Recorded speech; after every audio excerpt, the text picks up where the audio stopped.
Hello, everyone. Thank you so much for watching this today.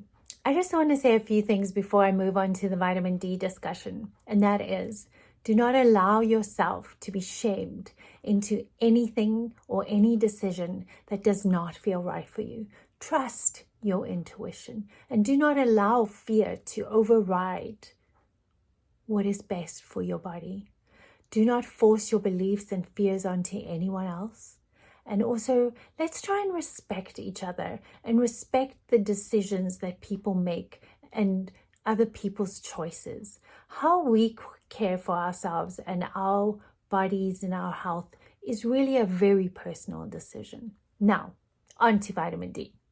Vitamin D has been receiving a lot of attention lately due to its role in immune modulation and research showing higher levels of vitamin D than traditionally considered sufficient may help prevent COVID-19 infections. In fact, several epidemiological studies have linked inadequate vitamin D levels to a higher susceptibility of other immune-mediated disorders, including chronic infections and autoimmune disease.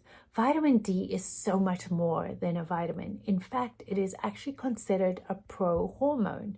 And to illustrate how important vitamin D is, this pro-hormone, every single cell in the human body, every single cell in the human body has a receptor site for vitamin D. And the receptor site is where the nutrient docks, like a key in a lock, on the cell, and it causes an activation. Vitamin D can be synthesized in sufficient quantities by the body as long as there is sufficient exposure to the sun, and there are no impediments in the conversion steps needed to convert vitamin D into its active form, 1,25-dihydroxy vitamin D3. Or 1,25-OH2D3. And that is the key statement here. It's important to note that sunscreen and sunblock limit the absorption rate of vitamin D dramatically, as does the melanin in the skin, so darker skin, spending more time indoors, our unhealthy diets, all of these things add to the increased deficiencies amongst the general population. In fact, except during the summer months, the skin makes little, if any, vitamin D from the sun. If you live in latitudes above 37 degrees north, the upper 2/3 of the United States, or below 37 degrees south of the equator, research indicates that people who live in these areas are at greater risk of vitamin D deficiency. I'm going to show you this map, but I'm sure it might be inverted. But if you see this line here, so the states, if you live above, north of this line, so San Francisco, California, Denver, Colorado, St. Louis, Missouri, Richmond, Virginia, you are all at a much greater risk for vitamin D deficiencies. And even if you do not live, okay, we'll take a good look there. And even if you do not live in the upper areas, research indicates that you are still at risk, and risk of vitamin D deficiencies is pretty much all over. So simply put, due to where you live, the unhealthy dietary habits in the US, and how we live lately, with COVID lockdowns, it has become more and more important to supplement with this crucial vitamin, this crucial pro-hormone. Why is healthy vitamin D levels important? Well, according to the recent National Institute of Health vitamin D fact sheet for health professionals, and by recent, I mean like March 2021, health conditions benefited by healthy vitamin D levels include bone health and osteoporosis, muscle function, muscle cramps and spasms, reduction of inflammation, healthy modulation of such processes as cell growth, neuromuscular and immune function, and glucose metabolism, so type 2 diabetes. The healthy regulation of cell proliferation, differentiation, and apoptosis, lower risk of depression, lower risk of cardiovascular disease, lower risk of cancer like breast, colon, lung, and prostate cancer, lower risk and management of multiple sclerosis, and it also supports healthy weight loss. It's important to understand the relationship vitamin D has with certain essential vitamins and minerals, especially calcium, magnesium, vitamin A, vitamin E, and vitamin K. Now, we're going to get a bit sciencey here throughout this discussion, so excuse me if I read some of this information, as I want to get it just right so that we can all understand and learn together. One of the roles of vitamin D in the body is in calcium homeostasis and thus bone health. Homeostasis means balance. So always important to include vitamin D with your calcium supplementation. And here's why. Vitamin D and parathyroid hormone interact to maintain calcium and phosphate balance. Parathyroid stimulating hormone stimulates the synthesis of vitamin D in the kidneys, and vitamin D increases the absorption of calcium in the intestines. And without going too deep into this, just know that there are interactions with vitamin D and calcium, and vitamin D plays a crucial role or a large role in increasing and maintaining healthy calcium levels, better than just taking calcium supplementation on its own. The relationship also plays a role in type 2 diabetes. Vitamin K enhances the synergistic relationship between calcium and vitamin D. And that is why you will see so many vitamin D supplements that now also include vitamin K. Vitamin K and vitamin D both play key roles in calcium homeostasis, vascular calcification, and bone health. So decreased levels of these two vitamins independently and synergistically have shown to increase the risk of hip fractures in the elderly, arterial stiffness, and hypertension, so high blood pressure. Adequate vitamin D status increases the absorption of these important minerals such as calcium, magnesium, zinc, copper, and iron. Because magnesium acts as a cofactor for vitamin D in several key stages, including the creation, transportation, and activation of this vitamin hormone, it is important to have adequate magnesium levels.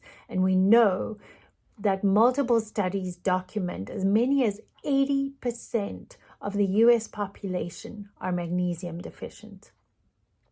Magnesium and calcium balance is also essential. You may have realized by now the importance of balance, not only in supplementation, but also in life.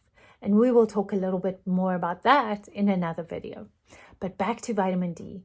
Vitamin D insufficiency is highest amongst the elderly, the institutionalized, or the hospitalized. In the United States, 60% of nursing home residents and 57% of hospitalized patients were found to be vitamin D deficient. Another study found that nearly 2/3 of healthy young adults in Boston were vitamin D deficient by the end of winter. Our vitamin D levels fluctuates throughout the year, but it's vital to understand that most areas above a certain latitude are all deficient. There is also the unavoidable race-related demographic. Darker skin interferes with the cutaneous synthesis of vitamin D.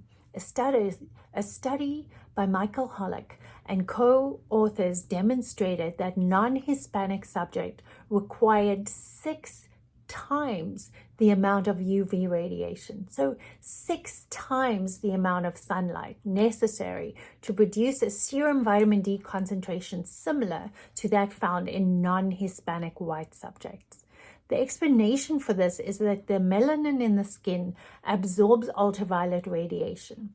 Thus, individuals with darker pigmented skin have a higher prevalence of vitamin D deficiency and must supplement with additional vitamin D.